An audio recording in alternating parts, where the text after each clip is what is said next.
My name is Stella Whitmore, and last year my father forbade me from celebrating my daughter's 8th birthday because, in his words, your brother's kids don't feel special enough lately. He said it like it was weather casual, inevitable, and completely heartless. That single sentence shattered everything I believed about family. My daughter, Lily, had spent weeks drawing invitations and counting down with paper stars on her wall. When I told her the party was canceled, she asked in the smallest voice, "Did I do something wrong?" That night, while my father poured whiskey and my brother laughed in the living room, I packed 2 suitcases, grabbed Lily's hand, and walked out of the only home I'd ever known.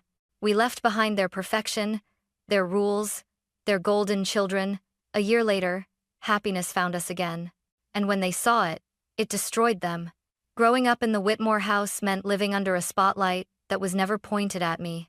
My father, Richard Whitmore, was the kind of man who measured affection like a banker. Every smile had an interest rate, every favor came with a due date, and my older brother, Ethan, was his prized investment. When Ethan got a B on his report card, Dad said, "He's gifted but distracted." When I brought home straight A's, he said, "Good. That's what's expected." That pattern stretched through everything. Ethan's soccer trophies lined the living room shelves. My nursing degree hung in a hallway no one walked through. It didn't matter that I worked 2 jobs through college, that I paid my own tuition while Ethan borrowed money and forgot to return it. Dad called him ambitious. He called me responsible. Different words for the same invisible role. The one who holds things together so someone else can shine. When Mom was alive, she used to whisper, "Don't take it personally, sweetheart.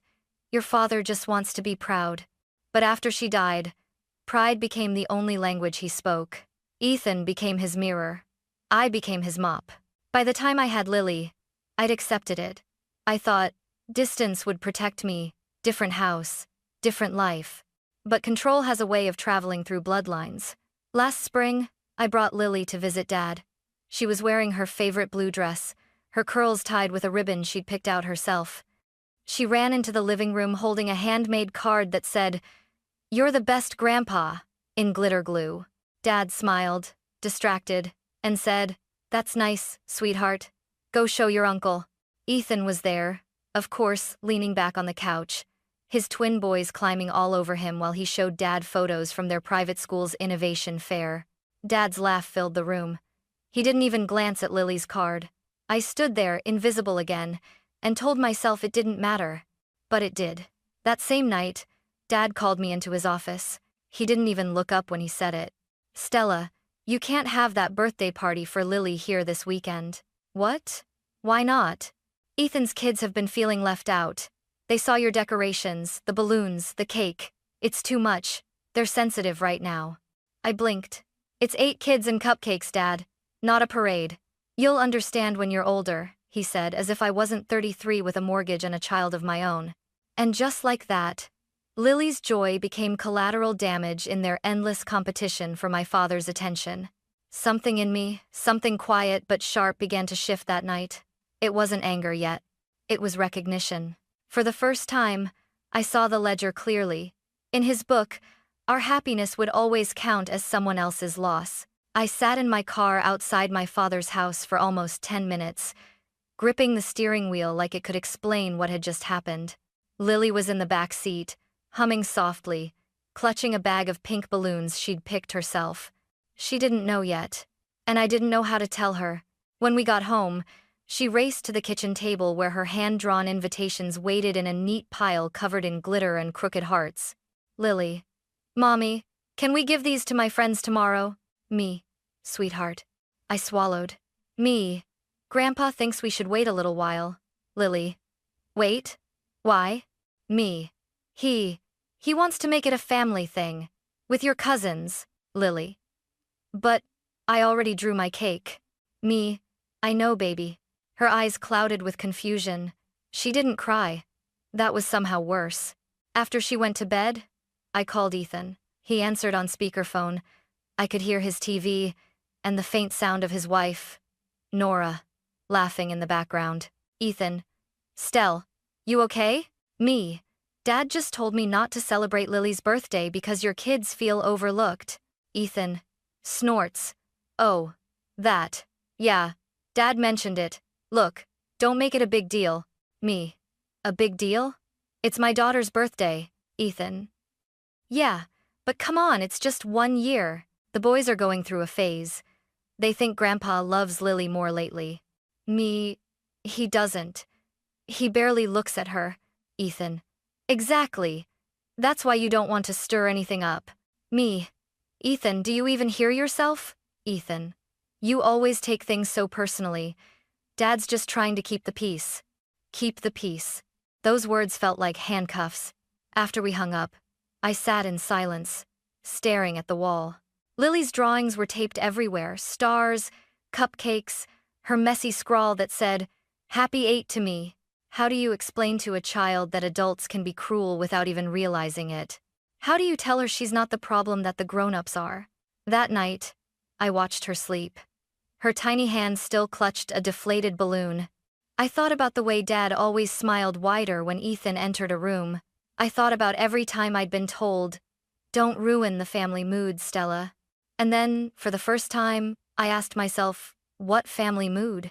I realized something I never had before. I'd spent my whole life waiting for my father to choose me. But now, I had someone who already had my daughter. So, while the house slept, I pulled out a suitcase from the closet. I started folding Lily's clothes, one by one. I didn't know where we were going yet, but I knew this much. We were leaving the moment the sun came up.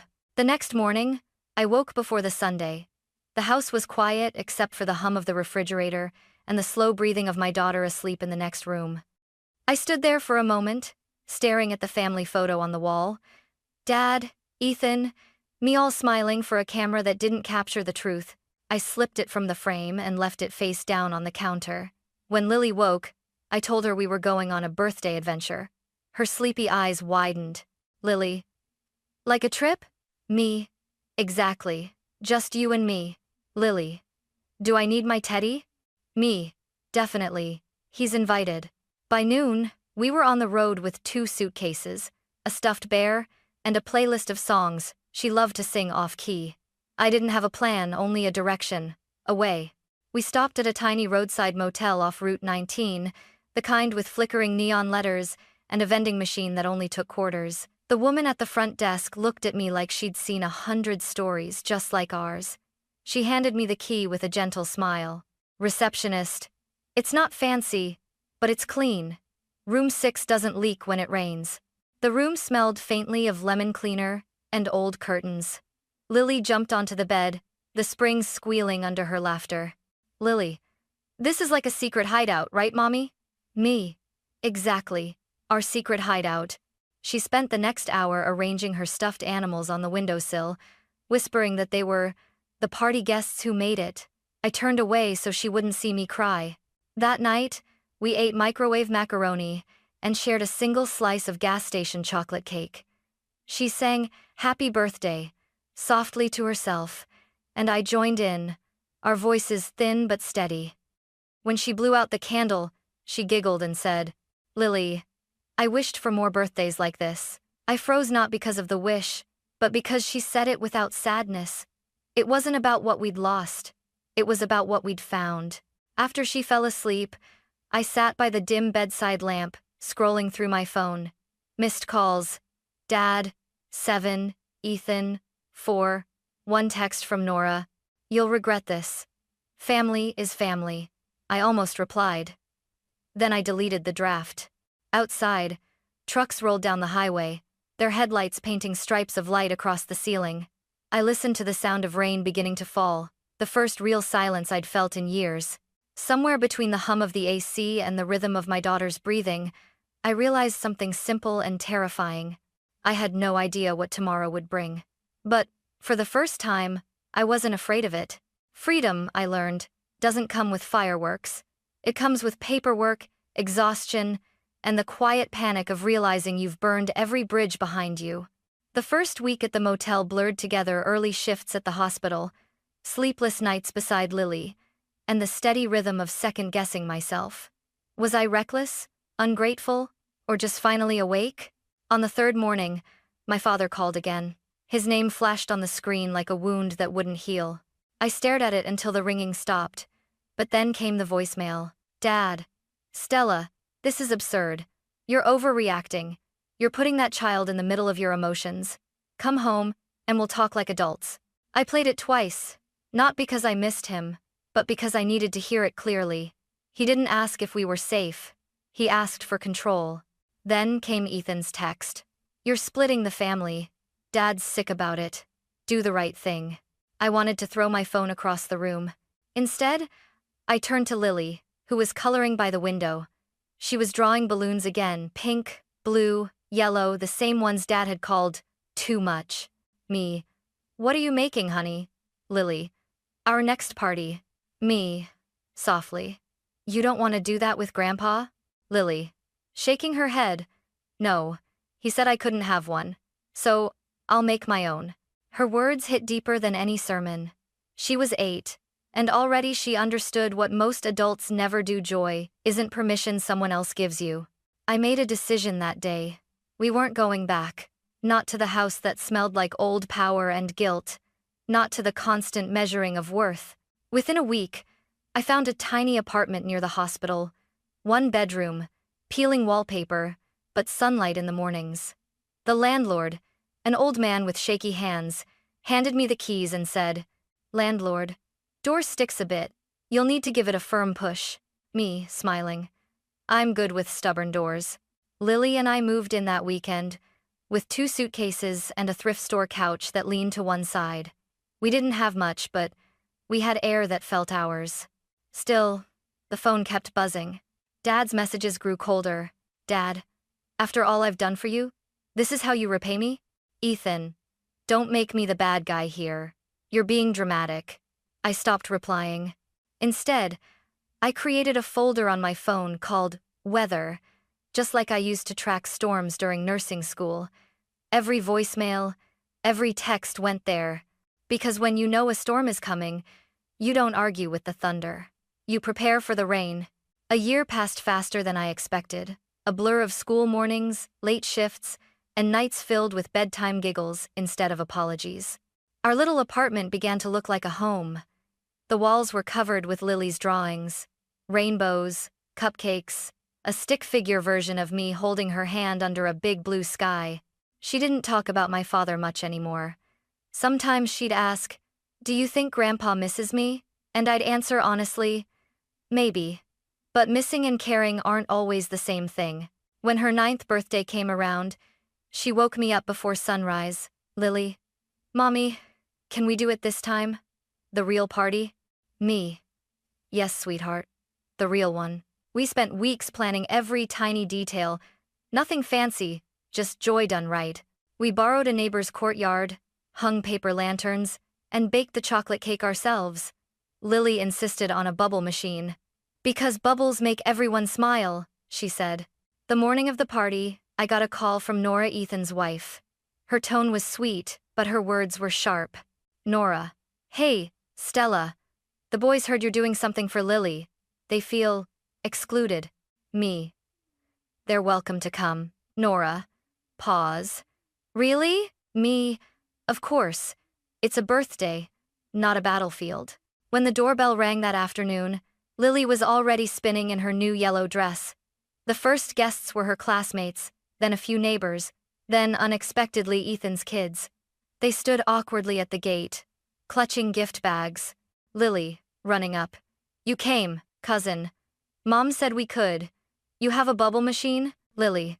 Yep. Come see. For a moment, everything was perfect. The sound of children laughing filled the air like music. No tension, no hierarchy, just the simple chaos of joy. Then, as the sun began to set, a familiar voice broke through the laughter. My father. He stood at the gate holding a giant wrapped box, and the same stern expression I'd seen my whole life. Dad. I'm here to make peace. Where's my birthday girl? Me. Outside, playing happy. Dad. You didn't invite me. Me. You told me not to celebrate her last year. I assumed you weren't interested. He sighed, pretending patience. Dad. Stella, stop being dramatic. Let's not ruin another family moment. Me. There's nothing to ruin, Dad. You already did that. The look he gave me was the same one that used to make me shrink as a child. But this time I didn't. Dad. Your brother's on his way. We'll settle this properly. And just like that, peace turned to a warning. Because I knew what settling it properly meant in our family. Making sure I remembered my place. The sun had already started dipping behind the rooftops when Ethan arrived right on cue, like a storm that had been circling all day waiting to break. He stepped through the gate wearing a pressed white shirt, sunglasses still on though the light was fading, and that smug half-smile that always made my stomach tighten. Behind him trailed Nora, looking tense, her eyes darting between him and my father as if she already sensed what was coming. Lily's laughter faltered the moment she saw them. The courtyard went quiet, the kind of silence that hums before thunder. Ethan. So this is it? The rebellion of the century? Me. It's Lily's birthday, Ethan. Not a political protest. Ethan. Funny. Dad said you didn't even invite us. He had to tell me himself. Me. Everyone was welcome. You just needed to come as guests, not commanders. Ethan. Guests? We're family, Stella. Me. Family doesn't issue ultimatums. He scoffed, pacing closer, his shoes crunching over confetti. Ethan. You always do this. Turn everything into a tragedy so you can play the hero. Me. I'm not the hero, Ethan. I'm just done being the side character in your drama. Dad stepped forward then, setting the giant gift box on the table like a trophy. Dad. Enough. We're not doing this in front of the children. Me. No. We're not doing this at all. The kids, Lily, her friends, her cousins stood frozen. I caught Lily's small hand trembling beside me, frosting still on her fingers from the cake. Dad. You embarrassed me last year, Stella. Running away like a spoiled teenager. What will people think? Me. That I finally grew up. His jaw clenched. The old power dynamic, the one that used to make me shrink, flickered, but didn't land. I felt something stronger this time. Ethan. Apologize to him, Stella. You owe Dad that much. Me. No. What I owe is to my daughter a day without shame, without rules that only protect your ego. Dad's voice sharpened. Dad. Watch your tone. Me. Watch your priorities. Lily looked up at me, eyes wide. Lily, whispering. Mommy, did I do something wrong? Me, kneeling. No, honey. You did everything right. You're allowed to be happy. That broke something open in the air. Ethan laughed a hard, bitter sound. Ethan. There it is. The victim act. You always know how to make yourself look righteous. Me. No, Ethan. I just stopped pretending your comfort is the price of my peace. He slammed his hand on the table. The cake wobbled, tilting dangerously. Ethan. You've poisoned this family with your resentment. Me. No, I just stopped swallowing yours. And then it happened. He shoved the table. The cake collapsed onto the grass, the frosting splattering across the floor like a wound. The kids gasped. Lily let out a startled cry. I moved instantly, pulling her into my arms. Her body shook against mine, small and warm and terrified. I turned slowly to face my father. Me. Look at her, Dad. This is what your version of keeping the peace looks like. Dad. He didn't mean... me. Don't excuse him again. The old man's face flushed red. Dad. You've lost your mind, Stella. You think walking out makes you strong? It makes you ungrateful. Me. Grateful for what? Years of walking on eggshells? Of teaching my daughter that silence keeps the family happy? My voice rose, cracking. The neighbors were probably hearing every word, but I didn't care. I'd been quiet my entire life. Ethan straightened, his voice low, venomous. Ethan, you owe us an apology today. Right here, in front of everyone. Me. You want a show? Fine. Here it is. I turned to the kids, Lily, her cousins, her friends. Me. I'm sorry you had to see adults forget what kindness looks like, but I'm not sorry for standing up for my daughter. Silence. The kind that fills your ears until all you can hear is your own heartbeat. Dad pointed toward the gate. Dad. If you walk away now, don't come back. Not for holidays. Not for anything. Me. That's not punishment anymore, Dad. That's relief. Ethan's lip curled. Ethan. You'll regret this, Stella. Me. Maybe. But at least the regret will be mine. I turned to Lily. Me. Grab your things, sweetheart. We're leaving. Lily, shaky. But the party. Me. We can have another one. A better one. I picked her up, frosting and all, and walked through the gate. My father's voice echoed behind me, full of empty authority. But I didn't look back. The lock clicked as the gate swung shut. That sound small, final, and perfect was the truest birthday gift I'd ever given my daughter. Outside, the air was cool. Lily rested her head on my shoulder, whispering, "Lily. It's okay, Mommy. We can make another cake." Me, through tears. "Yes, baby. And no one can take it away this time." I didn't know where we'd go next. But for the first time in my life, I knew this. The only family worth keeping is the one that lets you breathe. The night after the chaos, I barely slept. The image of Lily's cake splattered across the grass kept replaying in my head, not because of the mess, but because of what it meant. That cake had been love made visible, and they'd crushed it to prove a point. But morning light has a strange mercy to it. It doesn't erase pain, but it softens the edges. When I opened my eyes, Lily was sitting cross-legged beside me on the couch, holding a cupcake she'd saved from the night before. "Lily. I fixed it, Mommy." She'd scraped the frosting off the floor, reshaped it, and added a single candle. "Me. You did?" Lily. "Yep. It's a new wish." Me. "What did you wish for?" Lily. "For us to stay happy, even if nobody else is." That wish became our new rule. The following weeks were quiet, deliberately quiet. No phone calls, no apologies, just silence, and it was glorious. Dad sent one message through Ethan. "The door's always open when you come to your senses." I didn't respond. Some doors aren't meant to be reopened. Instead, I poured my energy into small, ordinary things that felt extraordinary. Repainting our living room a soft yellow, taking Lily to the park every Sunday, learning to make her favorite cinnamon rolls from scratch. Our little world grew stronger each day, not bigger, just safer. One Saturday morning, there was a knock on our door. When I opened it, I found Ethan's wife, Nora, standing there with her 2 boys. She looked nervous. "Nora. We were in the neighborhood. The kids wanted to see Lily." Me. "Of course, come in." The children ran straight to the bubble machine in the corner, squealing with laughter as if the past hadn't happened.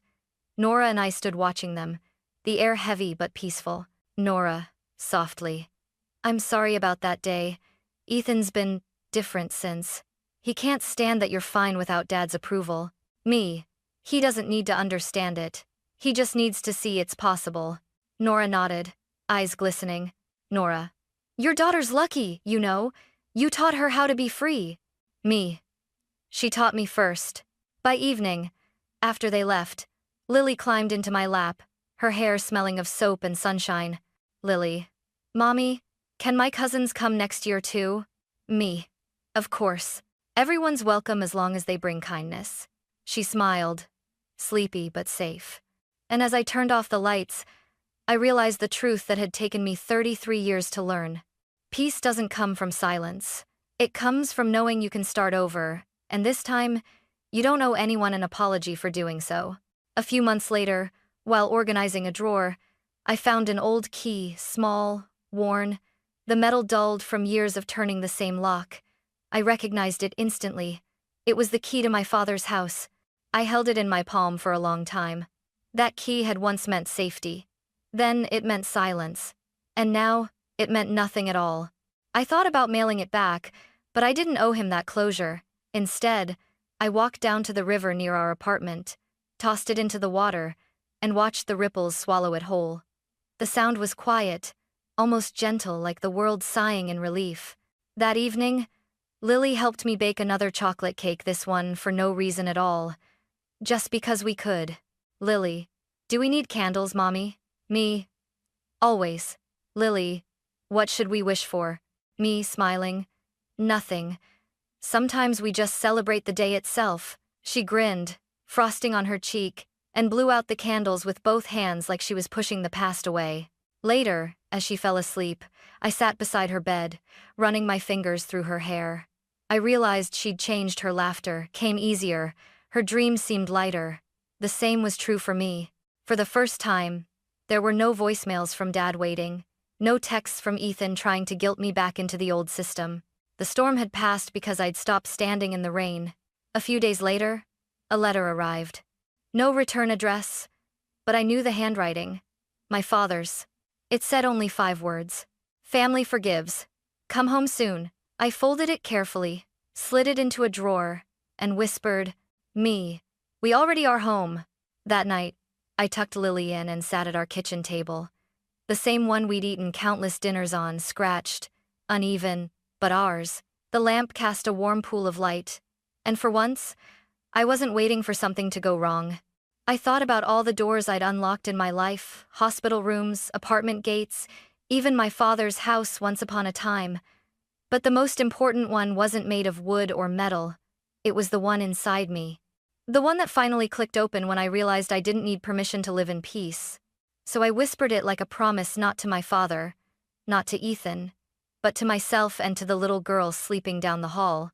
No one decides our joy again. And as the night settled around us, I could almost hear the faint echo of that old key sinking, a final, gentle sound of closure,